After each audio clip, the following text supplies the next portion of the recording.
If you've ever had an image online take forever to load, it's because the image's size and its quality increases the loading time.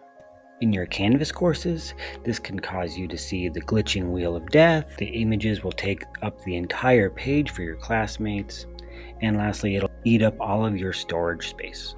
You probably don't run into this problem on social media because services like Instagram automatically drop the quality and reduce the size of your uploads, so you don't have to worry about any loading time, you can just scroll.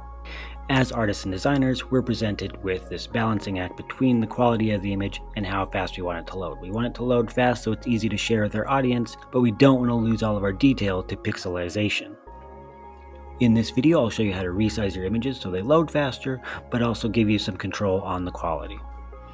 I'll be showing how to use Adobe's free image resizer. There's a lot of different apps out on the internet you could use. I'm just going to use the Adobe one because it's quick and simple to find. You can just Google free Adobe image resizer. I'll also place a link in the description. This tool will work on desktop or mobile. The only difference is on mobile, you'll just want to hit the continue with the web version down at the bottom of the screen. Once inside the image resizer, we'll just click to upload our photo. We'll have to dig and find that photo on our device.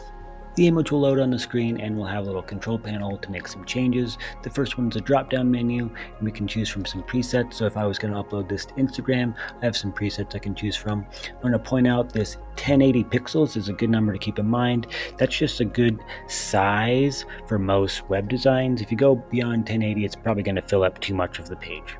So I can choose this landscape setting, but you can see it just crops off the top and bottom of my image, and I need those parts of my photo, so I need to reset, and we're going to make our own custom. So I'm going to stick with this idea of 1080 pixels. So with this width changed, now I want to point out the file size. This is kind of like how much does the image weigh. So we went from it weighing 5.4 megabytes down to 1.6 megabytes. That's good.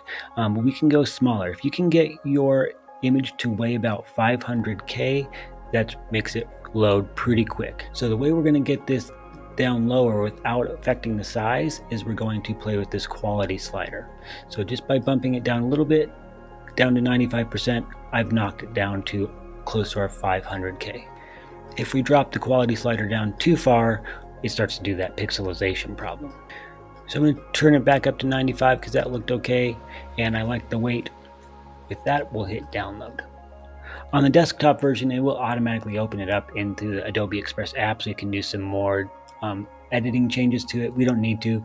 It'll also have automatically downloaded the file already. So now I can upload that to Canvas and it should not take up the whole page. It should load fast and still look pretty good.